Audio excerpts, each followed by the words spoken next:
Picture this. You're sealed inside a steel tube. No windows, no sunlight, no fresh air. The walls sweat. The floor shakes. Enemy destroyers are circling above you, dropping depth charges that rattle your teeth. And then somebody hands you dinner. But here's the thing nobody ever talks about. The food those men ate down there, trapped underwater for weeks at a time, tells a story that history books almost completely left out. A story of survival, creativity, and some of the strangest meals ever served in the history of the American military. These weren't just recipes. They were lifelines, small moments of comfort inside one of the most terrifying jobs a human being could ever have. So today, we're going inside the galley, we're going deep, and we're not coming up until we've covered all 25. 1. Snake eggs lyonnaise. Before we get to the hot food, let's start with what was literally living under your feet. Canned whole, peeled potatoes. That's what they were, but nobody called them that. The sailors looked at those little white lumps sitting in the can, slippery, round, perfectly uniform, and they called them snake eggs. They weren't wrong. Pour them out, and they came out pale, slick, almost rubbery. And they smelled faintly of tin. But the cook had a trick. He'd throw them in a hot pan with bacon grease and onions, let them sear until they got a little color, and suddenly they became something almost worth eating. The fat masked the metallic flavor. The onions gave them something real to hold on to. It didn't make them good, but it made them edible. And on a submarine 60 days into a war patrol, edible was everything. Snake eggs lyonnaise, a French technique, a tin can, and a Navy cook who refused to serve something ugly without trying to dress it up first. But that was just the potato. What the men were really running on was something else entirely. 2. Submarine Joe? Coffee. Not the kind from a drip pot at home. Not the kind with a name written on a paper cup. This was Submarine Joe, built to keep men alive. On a submarine, the coffee pot never went cold. It ran 24 hours a day, 7 days a week. Watchstanders needed to stay sharp. Men running on 4 hours of broken sleep needed something to hold the curtain open. So the cook brewed it strong. Dangerously strong. The kind you could almost chew. Some sailors said a spoon could stand upright in a fresh cup. Others said it tasted like someone boiled a boot in motor oil. Nobody complained, because that coffee was the heartbeat of the boat. It meant the galley was still running. It meant another watch was starting and the crew was still in one piece. You didn't drink Submarine Joe for the flavor. You drank it because the alternative was falling asleep at a machine that needed you awake. Now, eventually, always eventually, the fresh eggs ran out, and that's when things got loud. 3. Screaming eggs. The first week out, breakfast was real. Real eggs, real yellow yolks, real smell of something cooking. By week 3, those eggs were gone, and the cook reached for the powder. Dehydrated scrambled eggs didn't spoil and took up almost no space. From a logistics standpoint, perfect. From a morale standpoint, a full-blown disaster. When you mixed the powder with water and cooked it, the eggs came out a shade of yellow that didn't exist in nature. Bright, almost neon, like a warning sign on a plate. The moment a cook set that tray on the table, the crew screamed, groaned, complained loud enough to be heard 3 compartments away through the steel hull. They were grainy, strange aftertaste, texture somewhere between rubber and wet sand. But you ate them, because they were hot, because there was nothing else. And because somewhere above you a war was being fought and you needed the calories to do your job. Nobody loved screaming eggs. Everybody ate them. Every single patrol. If powdered eggs were the low point of breakfast, the next dish was its total opposite. 4. SOS. Minced beef on toast. On surface ships, SOS was a joke. Thin, watery. The meal sailors dreaded most. On a submarine, SOS was different. Submarine cooks took genuine pride in their version. Better quality beef, real cream. A sauce reduced slowly until it was thick enough to stick to the toast, like it meant business. The reason was simple. The food budget per man on a submarine was higher than on surface ships. The Navy understood that keeping morale up inside a sealed steel tube during a 60-day patrol was a matter of life and death. So, they put the extra money into the food. S&OS became something the men actually looked forward to. Creamy, savory, and warm, served somewhere that smelled like diesel and recycled air. That contrast made every bite hit harder. It was proof that someone cared enough to make it right. But the crew's creative energy didn't stop at the stove. Late in a patrol, necessity pushed them further. 5. Rice monstrosities.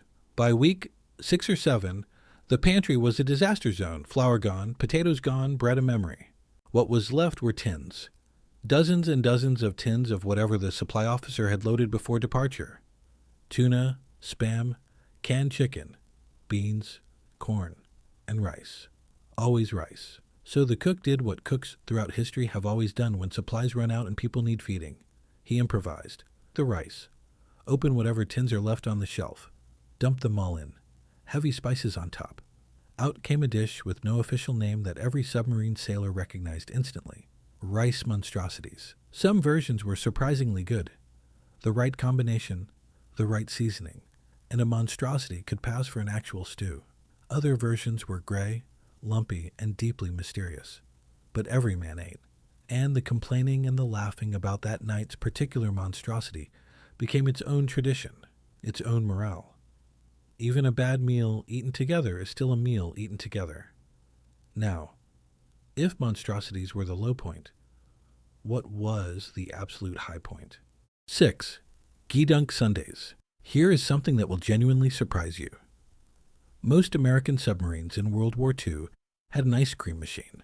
The Navy put those machines on submarines for one reason: morale. Command understood that men sealed in a steel tube for 2 months needed something to look forward to, something that felt normal, something that felt like home. So they gave them ice cream. The crew called it Gdunk. Nobody is completely sure where the word came from. Some say it was Old Navy slang for sweets. Others say it was the sound the machine made. Either way, Gdunk Sundays were the crown jewel of the submarine galley. The cook would churn a batch and get creative. No fresh toppings, no problem. Crushed hard candies sprinkled on top. A can of fruit cocktail opened and spooned over like it was silver and gold. Not fancy by any standard, but to a man who hadn't seen sunlight in 6 weeks, those Sundays were the most beautiful thing in the world. But not every treat on the boat was intentional. Sometimes the ocean itself got involved in the cooking. 7. Pressure wedge cake. This one is my personal favorite on this whole list. Imagine the cook has managed to scrape together ingredients for an actual cake. It goes in the oven. Timer set. He walks away. Then the captain orders a dive. The submarine tilts. Ballast tanks flood. The whole boat angles down at 15 or 20 degrees. And in that oven sits a pan of batter that hasn't set yet. Liquid batter that follows gravity like water follows a hill. When the cook opens the oven 20 minutes later, the cake has set perfectly. At a slant. One side 4 inches tall, the other barely an inch. They called it pressure wedge cake. And here's the thing. It still tasted exactly the same. Sweet. Soft. Just permanently crooked. The cook would frost it anyway. Sometimes stick a little paper flag in the high side.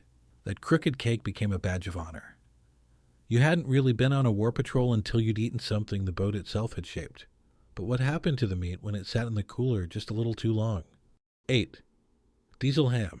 Fresh ham in week 1 was a luxury. The cook served real meat, roasted, glazed, the smell filling the whole boat. But the cooler on a submarine shared walls with the engine room. Diesel permeated everything: the metal, the air, the packaging, and eventually, the ham. By week 2 or 3, you could taste it. A faint chemical sharpness on the back of the tongue.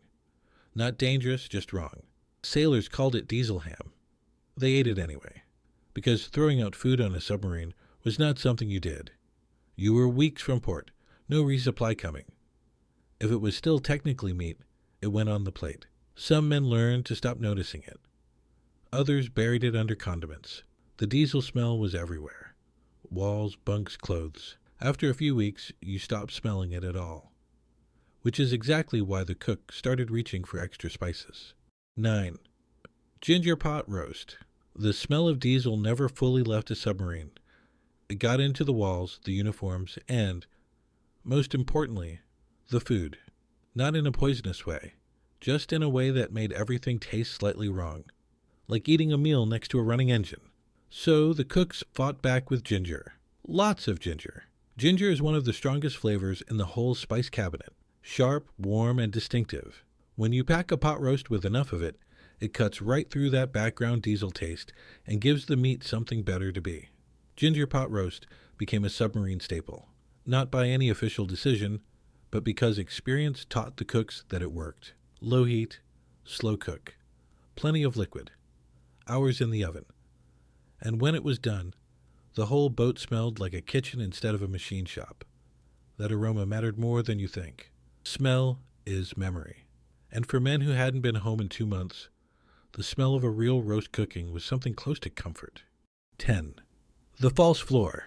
When a submarine left port for a war patrol, it was packed. Hundreds of cases of canned goods loaded through the hatches and stacked everywhere there was space.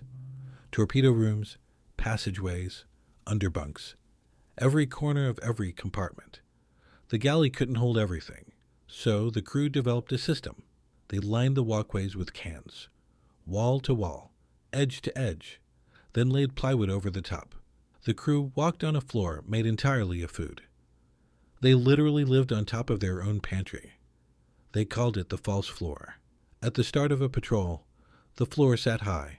Men ducked through hatches. Tall sailors hunched their shoulders. The boat felt smaller than it already was. But as the weeks passed and the cooks opened cans, the level dropped, inch by inch, can by can. The floor came down. The crew could measure how far into the patrol they were by how much headroom they had. When they could finally stand up straight in the corridor, they knew they were getting close to home.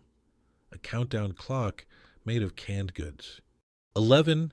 Canned silver butter. Butter! In a tin, but not the yellow, creamy, familiar kind you pull from a paper wrapper. This was white. Off-white. Sometimes pale gray. Heavily salted for preservation, which changed the color completely. Sailors who opened a new tin and stared into that ghostly substance sometimes thought the can had gone bad. But it was fine. Just submarine butter. The cook kept yellow food coloring packets in the galley. Before serving, he'd mix the color in, work it through with a fork, and suddenly, yellow butter, normal-looking butter. Butter that didn't make the men lose their appetite before breakfast even started. Silver butter before the color went in. Yellow butter after. The whole practice says everything about what a cook's real job was on a submarine. Not just nutrition, perception. Convincing exhausted, stressed men that what they were eating was real and worth eating. A little food coloring did a tremendous amount of work down there. But if butter needed help looking right, one condiment needed zero help making its presence known. 12. Red lead sauce. Named after the industrial red paint used to coat the inside of pipes and machinery. Red lead sauce was the galley's version of ketchup or chili sauce. But calling it ketchup is an insult to the word. This stuff was dense, concentrated, industrial-sized cans, used in quantities that would make any restaurant chef wince. When the meat smelled off, red lead went on it. When dehydrated vegetables came out wrong, red lead covered those too. When a dish came out of the oven looking gray and defeated, red lead showed up like a rescue operation. Sharp, acidic, overwhelming. Exactly what you needed to fight back against off-tasting proteins and tin can everything. A blunt instrument. But in a galley with limited tools and a crew with limited patience, blunt instruments got the job done. Every cook kept a stack of red lead cans at the back of the pantry. Last line of defense. The culinary equivalent of a life raft. If everything else failed, and sometimes it did, red lead sauce could make almost anything go down. 13. Dusty milk. Nobody wanted powdered milk. That's putting it mildly. Sailors vocally aggressively despised reconstituted powdered milk. Chalky texture. Thin, filmy quality. That real milk never had. Wrong color, wrong smell. But fresh milk lasted about 1 week on a 60-day patrol. After that, it was powder. The smart sailors found workarounds fast. You didn't drink dusty milk straight, you buried it. Mix it into coffee. The bitterness covers the chalk. Stir cocoa powder in until it looks like chocolate milk. Pour it over cereal and eat fast so you don't have to think about it. The creative ones mixed it with syrup from the bottom of a canned fruit cocktail. A little sweetness, a little acid, and it almost worked. Almost. The sailors never loved it, but they drank it. Because calcium and protein, and all the practical reasons the Navy put it on the boat in the first place. Some things you just learn to live with. Dusty milk was one of them. Milk was one. 14. Tropical butter. We talked about silver butter. But submarines in the South Pacific had a different problem entirely. Heat. The galleys were not air-conditioned. The ocean above was warm. The machinery generated heat constantly. And regular butter, designed for a diner in Ohio or a kitchen in Nebraska, turned to liquid almost immediately. You can't spread melted butter. You can't set it on the table without it pooling in the tin. The Navy's solution was tropical butter, specially formulated with a higher melting point, engineered to stay solid at temperatures that would turn regular butter into soup. Firmer, slightly waxy, not quite what anyone was used to. But it stayed on the bread. It spread. It behaved like butter was supposed to behave, even in a galley that felt like the inside of a greenhouse. The men didn't love it, but they respected what it represented, because on a submarine, when a problem exists, someone has to solve it, whether that problem is enemy torpedoes or a melted butter tin. Both got solved with the same American attitude: find a way. 15. Pan-fried Spam steaks. Spam arrived on submarines in enormous quantities, shelf-stable, protein-dense, no refrigeration needed. From a logistics standpoint, perfect. From a morale standpoint, a slow-moving disaster. After the third Spam meal of the week, the crew's appetite for it collapsed. They knew what was coming before the cook even opened the tin. But the cooks were smarter than a tin can. Instead of slicing thin, the cook cut the Spam thick, almost an inch, more like a steak than a lunch meat slice, dipped each piece in pancake batter, dropped it into hot lard, fried it until the outside was golden and the inside was hot all the way through. What came out didn't look like Spam. It looked like a breaded cutlet. It had a crust. It had texture. Sailors who had been dreading another Spam meal would sit down and eat every bite. Same ingredient. Same meat. But the technique changed everything. It turned something ordinary into something that felt like effort, like the cook genuinely cared. On a submarine, that caring was its own kind of nutrition. 16. Horsecock salami submariner slang was blunt. This name is a good example. Horsecock was the crew's term for the large, hard tubes of bologna and salami kept in the chill box. Big, sometimes 18 inches long, thick casing, lasted weeks without much refrigeration, perfect for a submarine. During battle stations, when no one could leave to eat a sit-down meal, the messmen would grab a tube, slice it thick, stack it on bread or crackers, and pass it hand to hand through the boat. No plates. No forks. Just protein in your hand while you did your job. That simplicity was the whole point. When a destroyer was dropping charges above you and every man needed to be at his station, a sandwich passed through a hatch was worth more than any proper meal requiring a fork and a chair. Horsecock kept the crew fed during the moments the boat needed them most. In those moments, a thick slice of salami on bread was as close to perfect as food gets. 17. Hardtack pudding. By late patrol, the bread situation was grim. Fresh bread gone weeks ago. Dinner rolls had gone stony. The emergency supply of hardtack crackers, dense, dried biscuits that have fed military men for centuries, was all that was left for anything bread adjacent. A lesser cook would have just put the crackers on the table. Some submarine cooks refused to admit defeat. They'd crush the hardtack into coarse crumbs, soak them in powdered milk, mixed with sugar and vanilla extract, and let it sit until the crackers softened into something almost custard-like. Then bake until set.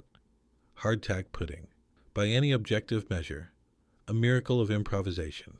Not chocolate cake, not fresh-baked pie, but sweet, warm, and soft, and it tasted like someone had genuinely tried to make something good out of almost nothing. The crew recognized the effort. They always did. And that recognition, knowing the cook was still fighting for them with whatever was left, meant as much as the dessert itself. The best meals are often the ones that shouldn't have worked at all. 18. Midrats. Not every meal on a submarine happened at a scheduled time. The crew ran rotating watches, 4 hours on, 8 hours off around the clock. At the midnight watch change, you had men coming off duty starving and men going on duty who needed fuel. So someone, somewhere in submarine history, invented Midrats, midnight rations, the unofficial fourth meal of the day. Not fancy. Leftovers from dinner, a fresh pot of Submarine Joe, sandwiches from the chill box, crackers and salami, cold beans from the serving dish. But Midrats was more than food. It was a ritual. The watch change was a social moment. Men coming off and going on sat together for 20 minutes, ate, drank coffee, and talked. They swapped news about what was happening topside, what the captain said, what the sound man had heard. It was the submarine's version of a water cooler conversation, except it happened at midnight, 60 feet underwater, somewhere in the Pacific Ocean. Those 20 minutes mattered. The food mattered. The ritual mattered. 19. Navy bean collision soup. Some soups are delicate, thin, built to be sipped slowly. Navy bean collision soup was none of those things. Built like the submarine itself, heavy, dense, and designed to take punishment. Thick with navy beans and ham hocks, cooked for hours until the beans broke down and the broth turned almost into a stew. The name collision came from the texture. A spoon pushed into it didn't sink. It had to push through. The cook built it that way on purpose. Men doing physical labor for hours, turning valves, running for battle stations, needed real, lasting calories. A thin broth wasn't going to cut it. Collision soup was submarine fuel. One bowl could carry a man through a 4-hour watch without his attention flagging or his hands going shaky. The Navy bean has fed American sailors for over 100 years for exactly this reason. Cheap, shelf-stable, calorie-dense, and when you cook it long enough, it actually tastes good. Heavy food for a heavy job. But not everything that fed the crew was served hot. Some things were served in total silence. 20. The silent buffet. Every submariner knew what silent running meant. Enemy ships close. Destroyers searching with sonar. Pings going down through the water, listening for what bounced back. And down there in the dark, that was them. Every noise mattered. A dropped wrench could give away position. And cooking, with its banging pots, running fans, and sizzling oil, was completely out of the question. So the galley went cold. No heat, no noise. And the crew still had to eat. The cook would prepare when tension started rising. Cold cuts on trays, crackers, cheese, salami, peanut butter with a spreader beside it. No plates clinking. No silverware rattling. Everything quiet and cold. Sailors moved through the line in near silence, took what they needed, and returned to their stations. They ate standing up, holding crackers in one hand, while listening for the enemy overhead. The silent buffet. A meal built around the possibility of death. Nobody laughed during a silent buffet. But when it ended and the cook fired the stove back up, the smell of something cooking was enormous relief. The smell of food meant they were still alive. 21. Canned pineapple trophies. By mid-patrol, the word fresh had become almost meaningless. Nothing was fresh. Everything came from a can or a powder. The men knew it. Accepted it. But the human desire for something that tasted like it had grown in actual soil under actual sunlight. That never fully went away. That's where pineapple came in. Canned pineapple held its sweetness through weeks of storage. And it looked, even from a tin, bright and real and alive. Cooks figured out fast that pineapple was worth its weight in morale. They started using it as a garnish on everything, a ring next to ham. Chunks stirred into cake batter. Juice drizzled over dessert to make it feel like something special. They called these little additions pineapple trophies, given out like prizes. A small acknowledgement that the cook saw his crew, knew they were tired, and had something sweet for them anyway. One can of pineapple could change the feeling of a whole meal. The difference between gray food and gray food with something golden beside it? It sounds small, but down there nothing was small. 22. Pillbox rolls. Bread baking on a submarine was an act of defiance. Early in the patrol, the bread was real. Soft rolls that smelled like a bakery and pulled apart in your hands the way bread is supposed to. Men looked forward to those rolls. But yeast is a living thing, and living things don't survive the end of a 60-day patrol well. By week 7 or 8, the yeast was dying. The rolls that came out of the oven showed it. Dense, hard on the outside, almost no rise at all. Sailors called them pillbox rolls, named after the small concrete military bunkers that were roughly the same size and nearly the same hardness. You could knock on a pillbox roll and it knocked back, but you still ate them. You soaked them in soup. You broke pieces off and dipped them in red lead sauce. You used them to scrape the last of the collision soup from the bowl. Even a pillbox roll was still bread. And bread, any bread, meant the galley was still working. The cook was still fighting. That mattered more than the texture. 23. Deep-fried snake fries. We started with snake eggs. Those slippery, pale, canned whole potatoes that nobody loved but everybody ate. The submarine cooks weren't done with them yet. When the cook wanted to give the crew something that felt like a real American meal, a diner, a cookout, something from home, he'd take those same canned potatoes, cut them into long strips, and drop them into a pot of hot lard. Deep-fried snake fries. They didn't come out perfect. Fresh potatoes have a starch that creates a specific crust when fried. Canned potatoes are pre-cooked, softer. The fries came out a little less crispy than anyone would have liked, but they were hot and golden, and they smelled like fries. That smell alone was almost enough. The cook salted them heavily, sometimes with garlic salt, and piled them on a plate, and for a few minutes, sitting in the mess eating fries, the crew could close their eyes and almost be somewhere else, almost be home. That almost was worth everything. 24. Baked dog food hash. Corned beef hash had a reputation problem. The right way to cook it, in a hot pan, spread thin, pressed down, left alone long enough to get a real caramelized crust, took patience. That crust was everything. The difference between hash and something actually worth eating. But in a galley running on limited time with 60 hungry men to feed, that patience wasn't always possible. Sometimes the hash came out gray, soft, moist in a way no hash should ever be. Without the crust, the texture was genuinely bad. The kind of bad that triggered real disgust at the table. The crew had a name for those off days. Dog food hash. It looked exactly like what the name suggested. And the cook, who served mushy hash on a submarine, knew he'd hear about it for the rest of the patrol. But he served it anyway, because there are no shortcuts when you're 60 days out and the crew needs to eat. And because the cook who nailed the crust perfectly the very next morning was completely forgiven. You got one bad day. Then you tried again. That's submarine cooking. 25. What the food really was. From snake eggs to screaming eggs. From diesel ham to ginger pot roast. From pillbox rolls to Gdunk Sundays. Before we close, here's the thing that ties all 25 of these together. They weren't just food. They were the reason the crew held together. Think about what those men were dealing with. Weeks underwater with no sunlight. The constant low-level terror of enemy ships above. The noise, the smell, the recycled air. And then think about what a meal did in that environment. A hot bowl of collision soup after a brutal watch. A Gdunk Sunday on someone's birthday. A pressure wedge cake that came out crooked and made everybody laugh. Those moments were oxygen. Not the mechanical kind that kept them breathing. The human kind. The kind that reminded them they were still people. Still connected to something worth fighting for. The submarine cooks of World War II don't get nearly enough credit. They were not just cooks. They were the keepers of morale inside a machine built for war. Every meal in those tiny galleys, every monstrosity, every pillbox roll, every silent buffet was an act of care. They couldn't always make things good, but they always tried.